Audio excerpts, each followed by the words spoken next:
नमस्कार, मी महेश प्रेमानंद जोशी. माझी मिसेस प्रज्ञा महेश जोशी ही बरेच वर्षापासून गुडघ्याच्या आजाराने त्रासली होती. तिला चालता येत नव्हतं. गुडघ्याच्या वाट्या खराब झाल्या. इथले हर्षल सर, खालचे बागुल सर, त्यांचे सहकार्य, इथल्या युनिव्हर्सल हॉस्पिटलचे नर्स, सिस्टर वगैरे तुम्हाला सांगतो, ते काम करणारे लेडीज मावशा यांनी खूप 15 दिवस मदत केली. त्यांचे खूप आम्हाला आधार झाले आणि आम्ही सगळे दोघं आमच्या जोशी परिवारातर्फे त्यांचे आभार मानतो. आज आम्हाला खूप मदत केली हॉस्पिटलच्या यांनी. सर्जरी केली माझी डॉक्टर हर्षल सावजी या सरांनी आणि त्यांच्या सहकाऱ्यांनी खूप अतिशय छान प्रकारे सर्जरी केली. तिला चालता येत नव्हतं, वाकडे फेगडी चालायची. आता थोडं सरळ चालती.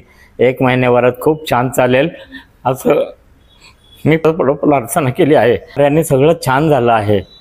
सावजी सर खरंच खूप छान सर्जरी केली. त्यांनी खूप आधार दिला. भोलीचे लेडीज डॉक्टर कोण होती, त्यांनी खूप मस्त छान प्रकारे भूल देऊन ऑपरेशन करून घेतलं. त्याचं नाव नाही माहिती मला, पण खूप छान होते सगळे सर्जरी करणारे. पांडुरंग असंच यश त्यांना 7 जन्मामध्ये देऊन डॉक्टर करो.